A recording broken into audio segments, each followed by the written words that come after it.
पार्टियों में मैक्सिमम आप लोग जो यहाँ पर इस वक्त उपस्थित हैं, ये सभी लोग अगर उसमें उपस्थित नहीं हुए होंगे, लेकिन इनमें से आधे लोग जरूर उपस्थित हुए होंगे। क्या हमारा पूरा बैकवर्ड समाज जो विभिन्न भागों में, विभिन्न जातियों में, विभिन्न संगठनों में बंटा हुआ है, जैसा कि आरक्षण के नाम पर हुआ है, मैं एक मिनट के लिए आप सभी का ध्यान, वैसे अब यहाँ ऑडियंस ही नहीं रही, मैं भाई प्रदीप जी से गिला जरूर रखूंगा कि मैं यहाँ भाषण देने के लिए नहीं आया। मैं यहाँ समाज की उपस्थिति इस देश में है कहाँ, वो दिखाने के लिए आपके बीच में आया था। लेकिन न जाने कौन सी राजनीति भाई के मन में रही होगी, जो राजनीतिक दल के बारे में हम नहीं बात कर रहे, हम अपने समाज की दिशा के बारे में बात कर रहे हैं। फिर भी सिर्फ 5 मिनट का एक वीडियो है, अगर आपको लगे ये जो नेता भाषण देके गए, उन नेताओं में सबसे सुप्रीम भाषण जो दिया, जो दर्द झलक रहा था, वो छगन भुजबल जी का था। अगर दूसरा भाषण दिया गया तो उपेंद्र कुशवाहा जी का था। जहां समाज को दिशा देने की बात आती है, तो वहां हमारे स्वामी प्रसाद मौर्य जी भी कभी पीछे नहीं रहते, किसी पार्टी के गुलाम बनकर के नहीं रहे।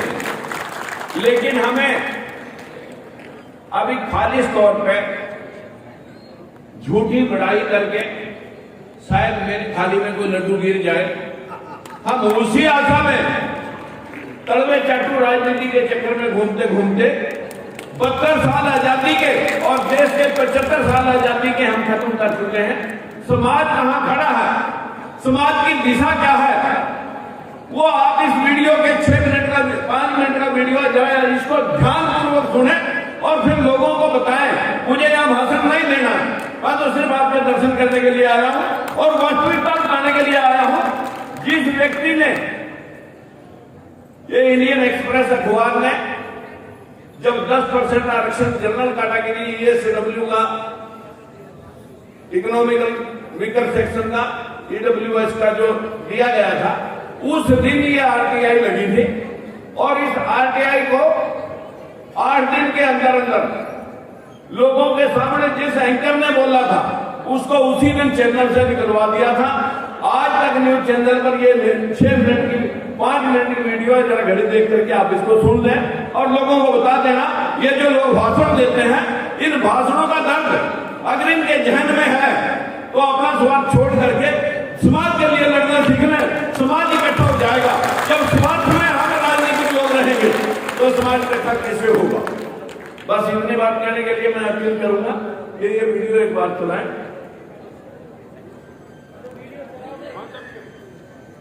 तमाम होते हैं, लेकिन जैसा खेल आरक्षण के नाम पर हुआ है, वो खेल गजब है और इतना गजब कि दलित, पिछड़े और आदिवासियों की समझ में नहीं आ रहा कि वो पिछड़ते क्यों चले गए। अब जबकि सवर्णों के लिए 10% आरक्षण तय हुआ है, तो दलितों, पिछड़ों की असल भागीदारी को देखना बहुत जरूरी है। देखिए और सोचिए कि आरक्षण किसे मिला और फायदे में कौन है। रविंद्र भाई साहब,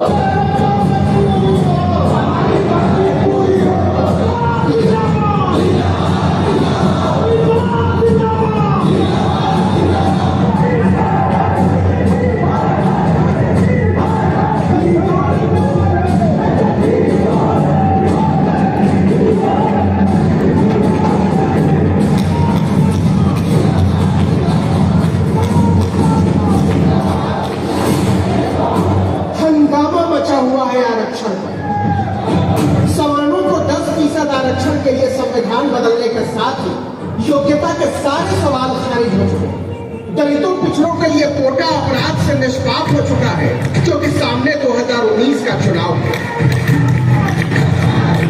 बाबा साहब आम्बेडकर द्वारा रचित संविधान में आरक्षण का प्रावधान किया गया। ये मेरे उन भाइयों बहनों को समानता देने की ऐतिहासिक कोशिश थी जिनके साथ जाति के आधार पर भेदभाव किया जाता रहा। क्या वाकई ये सच है कि नरेंद्र मोदी ने पहली बार सवर्णों के लिए सोचा? क्या यह सच है कि सरकारी विभागों में आरक्षण से पिछड़े ही पिछड़े भर गए? क्या यह सच है कि आरक्षण से दलित ही दलित भर गए? या क्या यह सच है कि आरक्षण से आदिवासी मजबूत हो गए? क्योंकि कहा तो यही जाता है और इसी के आधार पर आरक्षित जातियों के काबिलियत को लेकर नफरत और घृणा का माहौल बनाया जाता है। तो दलितों पिछड़ों को आरक्षण का सच क्या है? एक अंग्रेजी अखबार ने इसे लेकर सूचना के अधिकार के तहत जानकारी मांगी और जो जानकारी मिली उसे देखकर सामाजिक न्याय के लिए आरक्षण के सिद्धांत की बुनियादी हिली हुई नजर आती। सबसे पहले देखिए देश के केंद्रीय विश्वविद्यालयों में आरक्षण की सच्चाई। इस देश में कुल केंद्रीय विश्वविद्यालय है 40। यहाँ पढ़ाने वालों की तादाद है 11,486 और गैर शिक्षक कर्मचारी है 5,835। माना जाता है कि विश्वविद्यालयों में देश के सबसे सचेत लोग रहते हैं, जहां से सामाजिक न्याय की संहिताएं फूटती हैं, जहां से देश को दिशा देने वाले लोग निकलते हैं। तो क्या हकीकत है विश्वविद्यालयों में दलितों, पिछड़ों, आदिवासियों को आरक्षण की? गौर कीजिए, इस देश के केंद्रीय विश्वविद्यालयों में कुल प्रोफेसर है 1,125 और दलित केवल 39, मतलब 3.4%। और होने कितने चाहिए? कम से कम 15%, मतलब 178। आदिवासी प्रोफेसर केवल 6 और होने चाहिए 84। और पिछड़े प्रोफेसर एक भी नहीं, लेकिन न्यूनतम होने चाहिए 27%, मतलब 304। अब देखिए सवर्ण प्रोफेसरों की तादाद 1071, कितना? 95.2%। और अधिकतम होने कितने चाहिए? सिर्फ 50%, मतलब अधिकतम 562। क्या इस बात पर आप यकीन करेंगे कि 1 अप्रैल 2018 तक भारत के किसी भी केंद्रीय विश्वविद्यालय के किसी भी विभाग में 28 साल के आरक्षण के बाद भी पिछड़ी जाति का एक भी प्रोफेसर नहीं था? लेकिन यही सच है। और प्रोफेसर ही क्यों, एसोसिएट प्रोफेसर देखिए, कुल एसोसिएट प्रोफेसर है 2,620, दलित प्रोफेसर 130, मतलब 4.96%। न्यूनतम होने चाहिए 393। इसी तरह आदिवासी प्रोफेसर सिर्फ 34, मुश्किल से 1%, होने चाहिए 197। और पिछड़े एसोसिएट प्रोफेसर एक भी नहीं, लेकिन न्यूनतम होने कितने चाहिए? 707। और सवर्ण प्रोफेसर की तादाद देखिए 2,434, मतलब 92.9%। और अधिकतम होने चाहिए 1,310। मानिए न मानिए, लेकिन खुद भारत सरकार मानती है कि आरक्षण के तमाम दावों के बावजूद, योग्यता को दरकिनार करने की तमाम मान्यताओं के बावजूद और सवालों को पीछे रखने की तमाम दलीलों के बावजूद इस देश के 40 में से एक भी केंद्रीय विश्वविद्यालय में 1 अप्रैल 2018 तक एक भी पिछड़ा एसोसिएट प्रोफेसर होने के लायक नहीं माना गया। अब आइए असिस्टेंट प्रोफेसर। कुल असिस्टेंट प्रोफेसर है 7,741, इसका से दलित 931, न्यूनतम होने चाहिए 1161। आदिवासी 423, होने चाहिए कम से कम 581। और पिछड़े 1,113, न्यूनतम होने चाहिए 2,090। और सवर्ण 5,130, अधिकतम होने कितने चाहिए? 3,870। हालांकि असिस्टेंट प्रोफेसर आरक्षित सीट से आधे ही है, लेकिन एसोसिएट प्रोफेसर और प्रोफेसर तो शून्य है। इसका मतलब ये हुआ कि कठिन परीक्षाओं के बाद नौजवान असिस्टेंट प्रोफेसर तो बन जाते हैं, लेकिन विश्वविद्यालयों के सवर्ण वर्ग में उन्हें प्रोफेसर या एसोसिएट प्रोफेसर नहीं बनने दिया जाता। अब चलिए केंद्र सरकार के विभागों का सच भी देख लीजिए। केवल ग्रुप और A-B के अफसरों की जातीय व्यवस्था को समझिए। यहाँ दलितों और आदिवासियों को जगह तो मिली है, लेकिन पिछड़े यहाँ भी पिछड़े। देखिए रेलवे में कुल A और B के अफसर है 16,381, इसमें पिछड़े केवल 1,319 है, 8%। और सवर्ण 11,273, 68%। इसी प्रकार केंद्र सरकार के 71 विभागों में ग्रुप A और B के अधिकारी है 3,43,777, इसमें पिछड़े केवल 51,384, मतलब 14%। और सवर्ण 2,16,408, 63%। इसी तरीके से मानव संसाधन विकास मंत्रालय, जिसकी जिम्मेदारी है सामाजिक न्याय को बनाए रखना, वहाँ कुल कर्मचारी 665, पिछड़े केवल 56, मतलब 8%। और सवर्ण 440, 66%। कैबिनेट सचिवालय में कुल कर्मचारी 162, पिछड़े 15, मतलब 9%। और सवर्ण 130, मतलब 80%। राष्ट्रपति सचिवालय में कर्मचारी 130, पिछड़े केवल 10, मतलब 7%। और सवर्ण 97, मतलब 74.5%। 0.6%। मतलब जितनी बड़ी अफसरी उतना ज्यादा समानवाद। विश्वविद्यालय हो या रेलवे, सचिवालय हो या नीति आयोग, सवर्णों के अधिकतम 50% होने का सारा हिसाब उल्टा हो जाता है और पिछड़ों के न्यूनतम 27% होने का हिसाब मजाक बन जाता है। आंकड़े तो ये बताते हैं कि सरकारी विभागों में मलाई, दलित, आदिवासी या पिछड़े नहीं, सवर्ण काट रहे हैं, वो भी जमकर। आज तक राजनीति में खेल तो तमाम होते हैं। ये जानकारी, ये नौटंकी चलने से पहले हम सब जो लोग ऊपर और नीचे बैठे थे, जो कड़ा खा के जाने वाले लोग थे, कम से कम ये उनके पल्ले भी पड़ जाती। लेकिन न जाने क्यों हमारी टीम को इस बात का आभास नहीं था कि मैं पता नहीं कौन सा गोला फोड़ दूंगा और मैं जो है ना यहाँ पता नहीं क्या बोल दूंगा। और सबसे पहले मैंने प्रदीप भाई को कहा कि भाई जानकारी हम दिशा सिर पे उठ के आ सकती है क्या, हम किसके कौन से सूर्यसेन की हम जयंतियां मना रहे हैं। अरे मेरे भाइयों, जब तक जहां सम्राट चौधरी जी बोल रहे थे, मुझे उनकी बात का इतना अचंभा था कि वो उसी पार्टी का व्यक्ति है जिस पार्टी के लोग बटरिंग करते हैं, लेकिन उस व्यक्ति में एक दम था।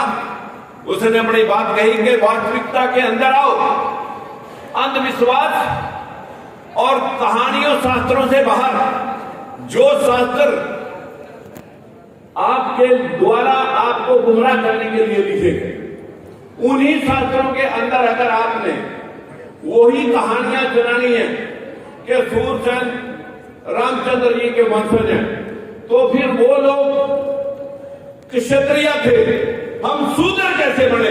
मुझे यही सवाल का जवाब आप बताएं। अगर आपको यही मालूम नहीं है कि लोगों ने मल्टीप्लाई अपने आप को करने के लिए आपको गुमराह कैसे करना है, हर किसी के हाथ में एक एक पत्थर दे दिया। कस्बों के हाथ में एक कश्यप ऋषि का दे दिया, सैनियों के हाथ में सूरसेन का दे दिया, तीसरे के हाथ में विश्वकर्मा का दे दिया, चौथे के हाथ में। अरे मित्रों, ये आज सारा समाज जिसको हम शूद्र समाज के नाम से जानते हैं, 4 वर्णीय व्यवस्था में 3 वर्ण सुवर्ण समाज में है, ब्राह्मण, क्षत्रिय और वैश्य। 3 वर्ण के अंदर एक शास्त्रीय सिस्टम बैठाया गया है कि अगर राजनीति जवाहरलाल से उठे तो ज्यादा बिहारी वाजपेयी तक आ जाए, वहां से उठे तो फिर ब्राह्मण, क्षत्रिय, वैश्य और शूद्र तक ना जाए, ब्राह्मण और क्षत्रिय के बीच में, वैश्य के बीच में घूमती रहे। हम बहुत भाषण सुन चुके हैं और बहुत भाषण दे भी चुके हैं, लेकिन मैं आज अपने समाज के सभी बंधुओं से एक विनती करना चाहूंगा, क्या वाकई हम कोई लड़ाई लड़ना चाहते हैं? क्या वाकई हम इंसाफ करना चाहते हैं? क्या वाकई हम राजनीति में अपनी हिस्सेदारी सुनिश्चित करना चाहते हैं? साथियों, अगर किसी की दुकान पर कोई आदमी नौकरी कर रहा है, वो दुकान का हिस्सेदार मत समझिए अपने आप को। हम जो राजनीतिक एमएलए हैं, जो भाई उपेंद्र कुशवाहा ने बात कही, उसने इतनी ठोक पे जाकर बात कही कि हम वो नहीं होते जो आपके सामने बोल रहे होते हैं, हम वो होते हैं जहां अपना स्वार्थ साध रहे होते हैं। साथियों, अगर स्वार्थ साधना राजकुमार शनि ने होता तो बंसीलाल की सरकार में मंत्री था। उस सरकार में जहां दलित और पिछड़ों का हिस्सा 10% से आगे नहीं गया, ईंट से ईंट बजा दी, बंसीलाल ने हमें निकाला, हमने बंसीलाल को कुर्सी से हटा दिया। वो ओम प्रकाश चौटाला आपके सामने मित्रों 2 बार जेल काटा है। उसी व्यवस्था का कारण था कि जहां दलितों पिछड़ों के 3200 मास्टर भर्ती होते हैं और दलित और पिछड़ों की जहां मेरिट 70% होती है, उसे फाड़ दिया जाता है और अपनी कच्ची लिस्ट, नकली लिस्ट जारी कर दी जाती है। उस लिस्ट में 70% वो लगते हैं जो जिनको ओम प्रकाश चौटाला चाहता है। सुप्रीम कोर्ट ने संज्ञान ले लिया, वो ऐसे नहीं लिया। जब हमने उसका खुलासा मीडिया में कर दिया, उसने उठाने के दबाने के बहुत प्रयास किए, लेकिन जेल जाना पड़ा। साथियों, यही बीजेपी का भी मैं 2014 में सांसद था। सुप्रीम कोर्ट ने एक फैसला दिया, उस फैसले में कहा कि बैकवर्ड क्लासेस के हितों के ऊपर जो डाका पड़ रहा है, जो ताकतवर जातियां हैं वो उसको लूट रही हैं, इनको इससे बाहर किया जाता है। मुट्ठी भर लोगों ने पूरे प्रदेश का सीन जो तुमने देखा है, वो मैंने कल्ले ने नहीं देखा, लेकिन उस लड़ाई में मैं अकेला नहीं था। इतने लोग थे। अगर मैं आज वो रैली का काफिला आपके सामने यहाँ पेश करूं तो आपकी भी आंखें टूट जाएंगी कि नहीं नजर देख सकेंगे कि कहां तक लोग खड़े हैं। लेकिन वो क्या लोग रोटी खाने के लिए आते थे? आज की तरह जो लोग आज यहाँ रोटी खाने के लिए आए। हमारा समाज इकट्ठा तो होता है लेकिन वोट करना भी नहीं सीखा। जब तक हम वोट करना नहीं सीखेंगे, मैंने दलित और पिछड़े की लोकसभा में परसेप्शन भी बढ़ा दी, मायावती से बसपा समझौता कर दिया और हमारी पार्टी समझौते के साथ लड़ी।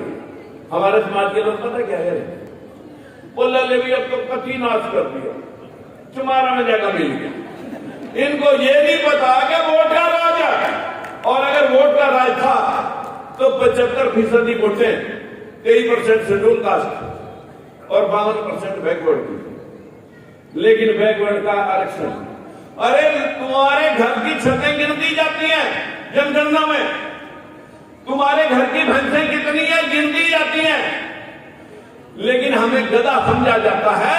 हमें गधा समझ करके भी गिना नहीं जाता। गधा तो गिन दिया जाता लेकिन हमें नहीं गिना जाता। बीजेपी वही कह रही है, बीजेपी कह रही है कि हम जनगणना जातिगत नहीं करा सकते, क्योंकि उसी दिन सुप्रीम कोर्ट और हाई कोर्ट में लोग रिटर्न डाल देंगे कि जब सुप्रीम कोर्ट और हाई कोर्ट में रिटर्न डालेगी कि संविधान के आर्टिकल 15 और 16 में साफ लिख रखा है कोई जाति धर्म लिंग भेद जन्म स्थान के आधार पर ना बड़ा है न छोटा है, सबके हक बराबर है। 52% बैकवर्ड का हिस्सा 52 था, आर्टिकल 15-16 में साफ। देश के अंदर 23% शेड्यूल कास्ट की जनसंख्या है, उनको हिस्सा 23% मिला हुआ है, और ऊपरले 25% जनसंख्या ऊपरले लोगों की या स्वर्णों की, उनको 25% का हिस्सा मिला हुआ है। लेकिन आपने देखा इस वीडियो के माध्यम से 1 अप्रैल 2018 तक कोई भी 40 यूनिवर्सिटियों में एक भी बैकवर्ड का प्रोफेसर नहीं। अभी आपके सामने उपेंद्र कुशवाहा जी कह रहे थे एक आध को छोड़ करके आज तक पूरे देश के हाई कोर्ट और सुप्रीम कोर्ट में कोई भी आपका जज नहीं। देश के अंदर से सैकड़ों राजदूत बाहर जाते हैं, कोई राजदूत आपका नहीं। हमारे देश के अंदर सैकड़ों मिलिट्री की रेजिमेंटें हैं, किसी कुमार कुमार सैनिक गुजर यादव चुनाव की कोई रेजिमेंट नहीं है। 97% ब्यूरोक्रेसी स्वर्ण कास्ट की है। लेकिन जब हम खुलासा करते हैं, लोग बोलते हैं कि ये जाति पाति का भेदभाव फैला रहा है। अरे जाति पाति का भेदभाव तो उन लोगों ने फैलाया जिन लोगों ने तुम्हें लूट लिया, फिर भी तुम्हारी आंखें खुली। कैसे दिखाएं आपको? हम सुनना भी नहीं चाहते और कुछ करना भी नहीं चाहते। सिर्फ फंक्शन कोई आ गया सैनी समाज के नाम पर, अगर ओबीसी के नाम पर आ गया तो इकट्ठे ना हो गए। कुम्हारों का आ गया कुम्हार इकट्ठे हो जाएंगे, सैनियों का आ गया सैनिक इकट्ठे हो जाएंगे, कश्यपों का आ गया कश्यप इकट्ठे हो जाएंगे। इतनी जातियों और गोतियों को तो मैं आपको डिवाइड कर दिया कि आप 7 जन्म भी यहां बात कर रहे थे कि उच्च शिक्षा ज्यादा है, ज्यादा शिक्षा ले लो। आपके सामने मेरिट के सारे सवाल उसी दिन खारिज हो गए थे जिस दिन ये आज तक के न्यूज चैनल के ऊपर आपके सामने खबर बोली गई थी। आज तो कंपनियों से भी 314 बच्चे जो हमारे यूपीएससी का एग्जाम पास करके जो बच्चे आईएएस ऑफिसर बनने थे, आईपीएस बनने थे, उन लोगों का खाता नहीं खुला। प्राइवेटली कंपनियों से उठा करके आईएएस बना दिए, जो सेक्रेटरी बना दिए। अभी तो आप हिंदू बनो, जबकि दुनिया में हिंदू ये मुसलमानों के द्वारा है कि मुगलों के द्वारा गाली दी गई थी कि ये डफर कायर हैं, काफिर हैं, लुटेरे हैं। गर्व से कहो हम लुटेरे हैं। लेकिन जिस बुद्ध ने विश्व के 195 कंट्रियों में से 85 कंट्रियों के अंदर जहां बुद्धि है, जहां विज्ञान है, वही विकास है, जहां अंधविश्वास है वही सर्वनाश है। इस सर्वनाश से आप स्वीकार लो, शिक्षा की कमी नहीं। कितनी शिक्षा आपको चाहिए लो, और फिर इंटेरो है किसी के मकान के ऊपर। जिंदाबाद।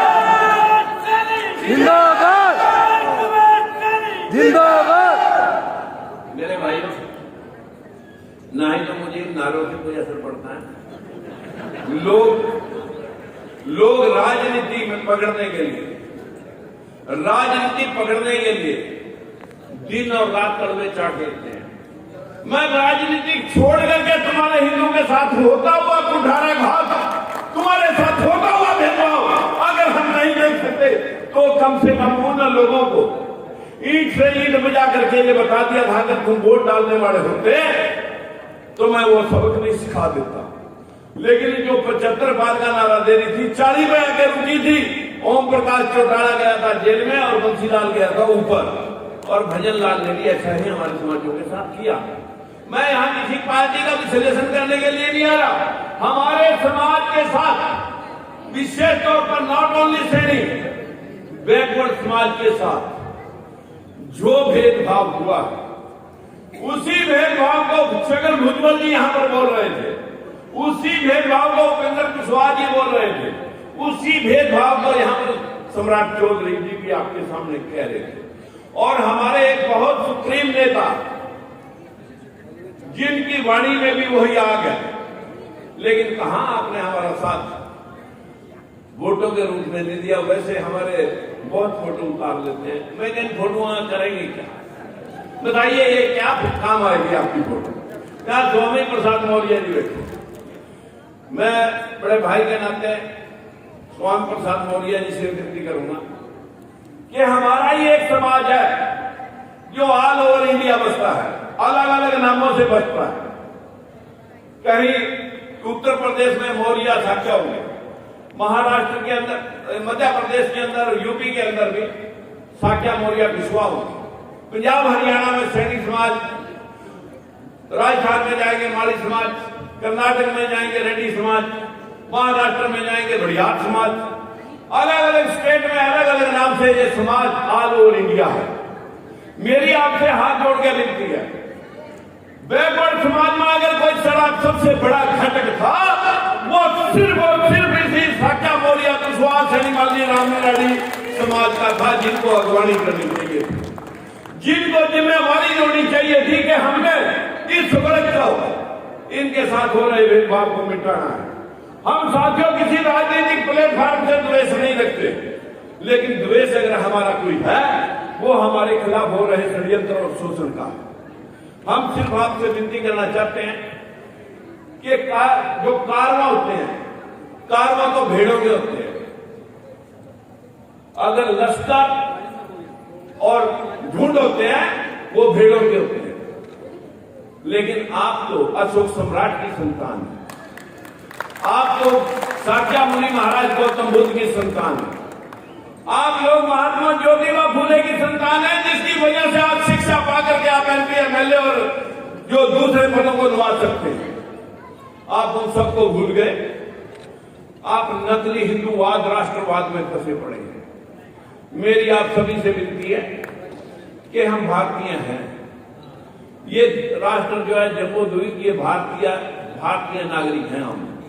हम नहीं हिंदू हैं नहीं मुसलमान हैं, हम भारतीय नागरिक हैं। और उन नागरिकों में 85% जो समाज है वो सिर्फ झुंड बन के रह गया, वोट बैंक बन के रह गया। अरे मेरे भाइयों, इस वोट को फूले साहब ने शिक्षा दी थी